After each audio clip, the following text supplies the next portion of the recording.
Hello friends, तो आज हम टॉपिक लेकर के आए हैं top 10 rule stock market investing stock के लिए, जो मार्केट के गोल्डन रूल्स को समझाता है और आपके लिए ये आसान रहने वाला है रूल।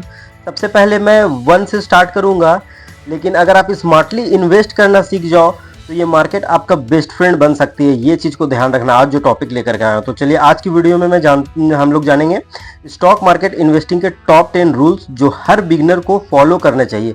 वीडियो को इन तक जरूर देखना, क्योंकि ये सिर्फ बिगिनर्स लोग के लिए ही है, और अगर जो पहले से कर चुके हैं, जिसको एक्सपीरियंस है, वो भी देख सकते हैं, क्योंकि ये वीडियो सभी के लिए यूज़फुल रहने वाला है। इन मैं निकाल करके लाया हूँ खुद से, अपने से टाइप करके, और आप लोग के लिए ये बहुत ही सही रहने वाला है। तो टॉप 10 में सबसे पहले है rule number 1, invest only what you can afford to lose. अब इसमें क्या हम बताना चाह रहे हैं कि जो आपके लिए जो यूज़फुल पैसा नहीं है उसको आपको इन्वेस्ट करना है। सब में मैं 5 पॉइंट लेकर के आया हूँ। ये पांचों पॉइंट आपको देखिए पढ़ के सबसे ज़्यादा इसमें क्या ध्यान रखना है, कभी भी मतलब लोन लेकर के आपको इन्वेस्ट नहीं करना है। ये सबसे पहला आपको ध्यान रखना है। सिर्फ उतना ही पैसा लगाओ जितना लॉस कर सकते हो। यानी अगर आपके पास पूरा पैसा आपके पास पड़ा हुआ है 20,000 रुपया, और आपको 20,000 रुपया में 18,000 रुपया आपका बहुत ज़रूरी चीज़ में आपको कहीं इन्वेस्ट करना है, या आपको कहीं देना है, या कोई यूज़फुल आपका कुछ वैसा काम है जो 18,000 रुपया का है पर 2,000 का नहीं है, तो आप वो 2,000 ही लगा सकते हो। मार्केट में हमेशा ऊपर नहीं जाता, रिस्क बना रहता है। ये पॉइंट को आपको ध्यान रखना है। सेफ माइंडसेट रखो। अच्छा ठीक है, कैपिटल फर्स्ट प्रॉफिट लेटर, ठीक है, इसमें भी आपको ध्यान रखना है। फिफ्थ में आप इमरजेंसी फंड अलग रखो। स्टॉक मार्केट उसका सब्स्टिट्यूट नहीं है। ये सब सारे पॉइंट को गौर से पढ़ना और समझना कि मैं क्या कहना चाह रहा हूँ। टॉप 2 में आता है think long term. Long term को लेकर के हमेशा चलना है आपको। स्टॉक मार्केट शॉर्ट टर्म के लिए नहीं होता है, आपको हमेशा लॉन्ग टर्म में ही ध्यान लगाना है। तो इसमें आपको क्या है, स्टॉक सबसे पहले रिवॉर्ड करता है, और स्टॉक मार्केट में टर्म जो लॉन्ग टर्म में आपको मैं इसलिए बताना चाह रहा हूँ कि शॉर्ट टर्म में पैसा हमेशा बहुत जगह हो सकता है कि पैसा आप लगाओ और नीचे आ जाए मार्केट, तो आपको डाउनफॉल दिख जाएगा। और आपको लॉन्ग टर्म में रखिएगा तो आप धीरे धीरे आप ऊपर जाएगा आपका अपना सारा जो शेयर आप जो लिए हो। तो उसमें time in market, time in the market, ये आपको तीसरा पॉइंट हम निकाल के लाए हैं। अच्छा, अपना 4th पॉइंट में मैं लिखा हूँ कंपाउंडिंग का मैजिक तभी होता है जब आप लॉन्ग टर्म में होल्ड करते हो। हर गिरावट की अपॉर्चुनिटी की तरह देखो। गिरावट हो रही है मार्केट में, आपको और ले लेना है स्टॉक। अभी जैसे कि मैं एक शेयर लिया हुआ हूँ ओला का, वो अभी गिर रहा है तो मेरे को और लेना है वो शेयर। तो इस टाइप का आपको हमेशा माइंडसेट रखना है। अच्छा, 3rd में मैं क्या रखा हूँ, अंडरस्टैंड बिफोर यू इन्वेस्ट। कोई भी स्टॉक के बारे में समझो, उसके बारे में सर्च करो, ठीक है। कोई भी ब्लाइंडली मत एकदम ये मत कर लो कि हाँ ये तो उस दिन में सुने थे न्यूज़ में भी तो यही ले लेते हैं, यही अच्छा है। अभी वैसे नहीं होता है। तो पहले आपको उसके लिए पूरे अच्छा से ये करना होगा, निकालना होगा उसका पूरा सारा चार्ट, उसका निकालो, स्क्रीनर से देख लो, उसके बाद आप कर सकते हो।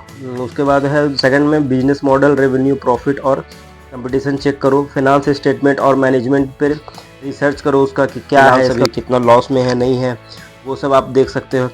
टिप पे चलो, टिप पे मत चलो, अपना एनालिसिस करो। जैसे बहुत को टिप दे देते हैं कि अरे यार ये ले लो अभी ये चलने वाला है, वैसे नहीं, अपना एनालिसिस करके ही लेना। नॉलेज ही बेस्ड इन्वेस्टमेंट है। ये 5 पॉइंट में 3rd रूल के लिए निकाल के लाया था, जो कि आपके लिए बेनिफिट रहने वाला है। उसके बाद में आता है 4th rule, diversify your portfolio. तो इसमें क्या है, सारा पैसा एक स्टॉक या एक सेक्टर में मत लगाना। ये एक बहुत बड़ी गलती मैं भी एक बार कर चुका हूँ। सारा पैसा 50,000 है तो एक ही में लगा देते हैं, बढ़ेगा तो ज़्यादा पैसा देगा, वैसे नहीं होता है। अगर आपका वही डूब गया तो आपका पूरा पैसा जा भी सकता है। तो ये आपको ध्यान रखना है। ये सब सारा पॉइंट है जो कि आपके लिए 4th रूल में आपको काम आएगा, ठीक है। अलग अलग इंडस्ट्री और एसेट चूज़ करना है, ETF वगैरह देखना है। ETF ये बहुत बढ़िया ऑप्शन भी है, सबको ETF ले रहा है। Balance portfolio long term stability देता है, ये मैं पहले भी बता चुका अभी एक पॉइंट में। उसके बाद रूल 5 है कंट्रोल योर इमोशंस। उसमें क्या है, फियर और ग्रीड दोनों इन्वेस्टर के लिए दुश्मन है। अगर आप ग्रीड कर रहे हो नहीं अभी अच्छा दे रहा है ले लेते हैं, तो फिर उसमें भी आपको प्रॉब्लम है। अच्छा, ग्रीड नहीं करोगे, अगर आप रहोगे फियर में, डर में कि नहीं अगर नहीं लेते हैं तो भी आपको दिक्कत है उसमें। मार्केट बढ़ने पे ओवर एक्साइटेड और बाय मत करो। जैसे बढ़ रहा है तो आप ले, अरे और ले लेते हैं, ऐसा नहीं होता। अगर बढ़ रहा है तो वो गिर भी सकता है। ये सब आपको ध्यान देना है। कंट्रोल और इमोशन में ये सब पॉइंट आता है, ठीक है। चारों पॉइंट आपको बढ़िया से देखना है। इन्वेस्टर हमेशा जीतते हैं, ठीक है, डिसिप्लिन में रहेंगे तो। और 6 रूल में है don't try to time the market. इसमें मार्केट को प्रिडिक्ट करना इम्पॉसिबल है, परफेक्ट एंट्री और एग्जिट कोई नहीं बता सकता है। इसके पॉइंट में एसआईपी जैसा सिस्टमैटिक इन्वेस्टमेंट बेटर होता है, रेगुलर इन्वेस्टिंग और एवरेज कॉस्ट कम होता है, कंसिस्टेंसी और लक इसमें दोनों आपको देखना है, मतलब कंसिस्टेंसी रखोगे तो लक मिलेगा ही मिलेगा। और फिर इसमें आप पांचों पॉइंट का आप रीड करके 6 नंबर को फॉलो कर सकते हो। 7 रूल में मैं रखा हूँ कीप लर्न कंटिन्यूसली। इसमें क्या है, स्टॉक मार्केट एक ओशियन है, ठीक है, बहुत बड़ा एक समझ लो इसको समुंदर है, हर दिन कुछ ना कुछ नया सीखने को आपको मिलेगा इसमें। तो आप इस पॉइंट को लेकर के आप इसमें 5 पॉइंट ये सब ध्यान रख सकते हो। फाइनेंशियल न्यूज़ आप देख सकते हो क्या क्या मैंने लिखा है। वॉरेन बफेट जैसा लेजेंड भी हर दिन पढ़ते थे, उसको एनालिसिस करते थे, सब कुछ देखते थे, उसके बाद ही वो लेते थे, ठीक है। गलतियाँ से सीखना भी एक स्मार्ट इन्वेस्टर हमेशा स्टूडेंट बनना रहता है। ये सब आपको देखना है और सीखना है। 7 नंबर पॉइंट में मैंने ये सब लिख के लाया था। अच्छा, 8 नंबर पॉइंट में मैं दिया हूँ रिव्यू एंड रिबैलेंस रेगुलरली। इसमें क्या है, हर 6 महीने साल में अपने पोर्टफोलियो को रिव्यू करो। जैसे 6 महीना हो गया, वो देखो कि क्या है इसका स्थिति, अभी तक कितना चेंज हुआ है, क्या इसका प्रॉफिट आने वाला है, नहीं है, क्या है, देगा कि नहीं देगा, तो उसको आप सेल भी कर सकते हो या रख सकते हो या और भी एवरेज कर सकते हो।